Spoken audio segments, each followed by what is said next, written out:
শুভ সকাল বন্ধুরা, আবার একটি নতুন জায়গা থেকে নতুন ভিডিও শুরু করছি। জামা কাপড় ছাড়ছিল বন্ধ করে আর 5-6 দিন হয়ে গেল। আমরা চলে এসেছি কলকাতায়। আজকে কলকাতার ঘর থেকে ভিডিওটি শুরু করলাম। সঙ্গে থাকো, ভালো থাকবো, ভালো লাগবে। আর এই যে দেখো, সকাল সকাল চায়ের সঙ্গেই দিন শুরু হয়।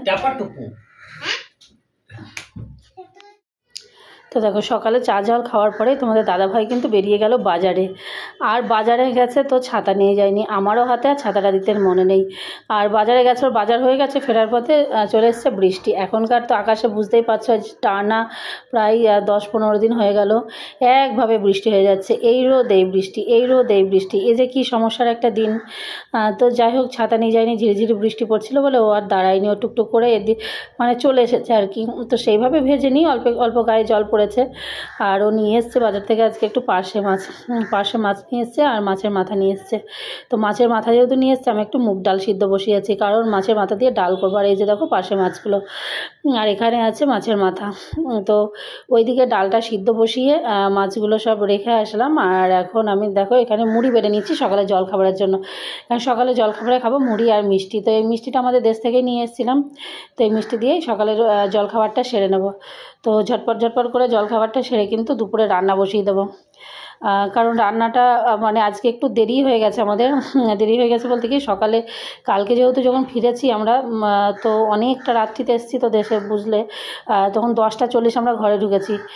আর ওই যে 2 ঘন্টা বসেছিলাম, তারপরে এতটা ট্রেন জার্নি, শরীর এতটাই ক্লান্তি ছিল যে ঘুম থেকে উঠতে অনেকটা লেট করেছি। তো সেই জন্য যেহেতু লেট, এখন দেখো আমরা জল খাবার কাছে কিন্তু 11টার উপরে এখনও রান্না বসেনি, শুধুমাত্র ডালটাই সিদ্ধ বসিয়েছি। এই রান্নাবাড়ি করতে করতে কিন্তু অনেকটা লেট হয়ে যাবে, ওই জন্য ঝটপট করে খাওয়া দাওয়া সেরেই রান্নাটা করে নেব। আর রান্নাটা হয়ে গেলে না অনেকটাই কাজ কমে যায়, সেই চাপটা থাকে না। তো রান্নাটা এই খাবারটা খেয়েই চলো সবজিগুলো আমি ঝটপট করে কেটে নিই।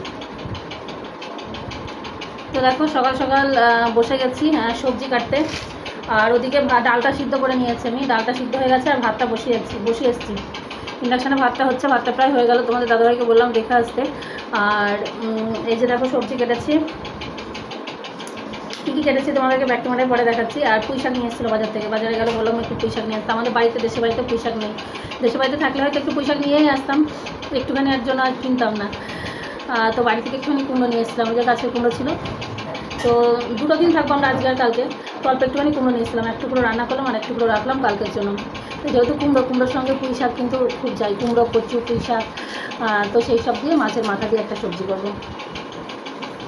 তো সেই জন্য সকাল সকাল সবজিগুলো কাটতেই বসে গেছি। আর পুঁই শাক কিন্তু দেখেই লোভ লাগে, এত সুন্দর লগ করছিল না পুঁই শাকগুলো, দেখেই খেতে ইচ্ছা করছিল। কিন্তু আমার আবার ওই যে প্রবলেম আছে ইউরিক অ্যাসিড, কিন্তু কী করবো, লোকটা সম্বরণ করতে পারি না। এই যে দেখো অনেক শাক যেহেতু, তো শাকটা কেটে নিয়েছি ভাজার জন্য। আর এখানে কাটলাম এটা দেবো ওই যে মাছের মাথাতে। তো চলো, সবজি মোটামুটি আমার কাটা হয়ে গেছে, এখন রান্নার জায়গায় যাই। এখানে পুঁই শাক ভাজা করছি, বাজার থেকে শাক নিয়ে এসলো, তো অনেকটাই পুঁই শাক হয়েছে, তো পুঁই শাকটা একটু ভাজা করে নিচ্ছি। আর এই যে সবজি কেটে নিয়েছি, এখানে কাঁঠাল দানা, কুমড়ো, এগুলো সব বাড়ি থেকে নিয়ে এসেছিলাম। তো কাঁঠাল দানা, কুমড়ো, কচু, আলু, আর এই যে পুঁই শাক, আর এই যে তার সঙ্গে দেওয়ার জন্য মাছের মাথা। এই সবজিটা যে এত দারুণ খেতে হয়, দুর্দান্ত। তবে এর সঙ্গে আরও সবজি, ভগবান, পটলই দেওয়া হয়।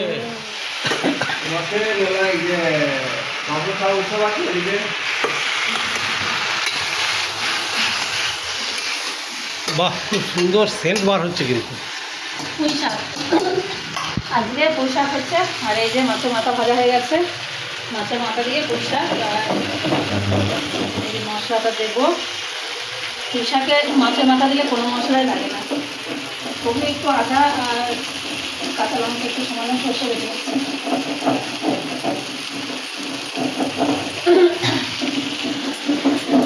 এখানে কি কি মশলা আছে? এখানে শুধু আদা, কাঁচা লঙ্কা আর একটু সরষে।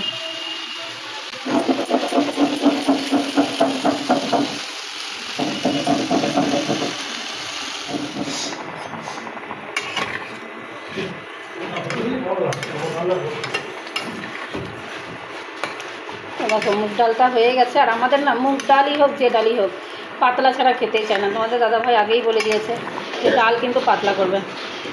মুগ ডালটা অবশ্যই সবাই ঘন খায়, কিন্তু আমারও খুব একটা ভালো লাগে না, তো ওই জন্য খুব মানে একটু পাতলাই করেছি।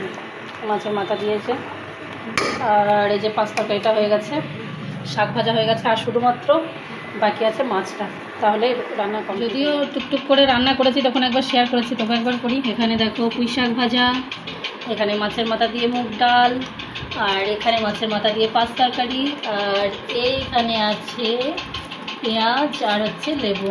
আর এই যে ভদ্রলোক খাচ্ছেন, উনি বসে গেছেন। আর না, এই যে দেখো পার্শে মাছ। তবে পার্শে মাছের আজকে একটা কাহিনী আছে। পার্শে মাছটা খেতে কীরকম হবে তাও জানি না আমি, মানে এতটা পরিমাণে লবণ দিয়ে ফেলেছি যে পুনরায় আবার জল দিয়ে একটাকে ঝোল করতে হয়েছে, তারপরেও লবণ আছে। এখন খাওয়া যাবে কি সেটাও জানি না। তো দেখো সিরিয়ালটা চালিয়ে খাবার খাচ্ছি, তো সিরিয়াল না দেখার মাঝখানে নেশা চলেই গেছিলো। তো আবার বাড়িতে এখন 2-1টা সিরিয়াল দেখি, তো সিরিয়াল চালিয়ে দিয়ে সামেজ করে খাবারগুলো খাচ্ছে। আর দুপুরে খাবারগুলো যে এত সুস্বাদু হয়েছে কি বলবো, কি দুর্দান্ত খাবার হয়েছে। গুড ইভিনিং ফ্রেন্ডস, এখন বাজে সন্ধ্যা 7:30। আর 7:30 দেখো সেই দুপুরে খাওয়া দাওয়া করলাম, তারপরে আর কিছু শেয়ার করিনি। তো এখন 7:30 বাজে, তারপরে শুয়েছিলাম বলতে কি বললাম না, এখন জীবনটা এমন জায়গাতেই এসছে, না শোয়া হয়, না ঘুমানো হয়, না বিশ্রাম নেওয়া হয়, কিছুই হয় না। শুয়েও মানে শান্তি নেই। তারপরে শুয়েছি, ফোনে তো অনেক রকম কাজ থাকে, আবার ভিডিও এডিট করেছি, ভিডিও আপলোড করেছি, তারপরে এইসব করতে করতেই ব্যাস সন্ধ্যাবেলা চা খাওয়া দাওয়া করলাম। এখন একটু রেডি হয়েছি, এখন একটু বেরোবো। কালকে থেকে এসে তো আমি বাড়ি হয়নি, তোমাদের দাদাভাই তো একবার বার হয়েছিল বাজার করতে, আর আমি তো বাড়ি হয়নি। আর এখানে আমাদের মানে যে বাগবাজারের সার্বজনীনে রথের মেলা বসেছে, তো ঘরেই বসে আছি, ভাবলাম যাই একটু রথের মেলা দেখে আসি, তো সেই জন্য বেরোচ্ছি। আর ও বার হয়ে গেল, তো চলো ঘুরে আসি রথের মেলাতে। রথ তো হয়ে গেছে, আবার উল্টো রথ আছে। আমরা তো রথ দেখিনি, তবে রথের মেলাটাই দেখে নিই চলো।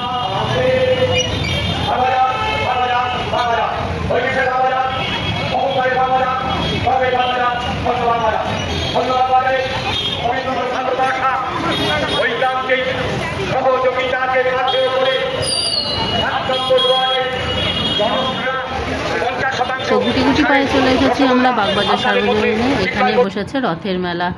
তো এইখানে গত 3 বছর ধরে রথের মেলা শুরু হয়েছে, কারণ বাগবাজারেই এখানে গত 3 বছর 2023 সালে একটা জগন্নাথ দেবের মন্দির প্রতিষ্ঠিত হয়েছে। তো সেই সূত্রেই বাগবাজার এই সার্বজনীনে এখানে মেলাটা বসে। তো এটা একদম 15 দিন পর্যন্ত হবে। আর এই যে উনি হলেন এখানকার 7 নম্বর ওয়ার্ডের কাউন্সিলর বাপি ঘোষ। তো উনি এই মেলার মেন উদ্যোক্তা আর কি। তো উনি এখানে দেখলাম ভগবানের সেবায়তে নিযুক্ত হয়েছে বেশ মনোযোগ সহকারে। আর এই যে আমরা ভগবানের ভোগের জন্য লাইন দিয়েছি, আর এসেছি ভগবান দর্শন তো করছি। ভগবানের দর্শন আর ভোগের আস্বাদন গ্রহণ করা, এটা কিন্তু সত্যিই খুব ভাগ্যের ব্যাপার।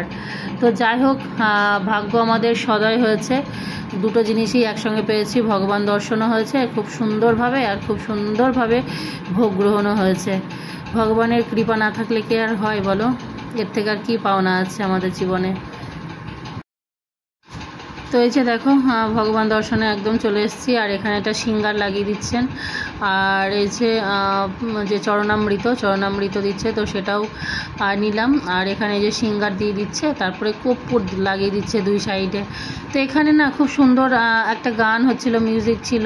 তো আমি ভেবেছি ভগবানের গান তো হয়তো কপিরাইট দেবে না, কিন্তু ভিডিওটা আমি একবার আপলোড করলাম, আপলোড করে দেখছি কপিরাইট।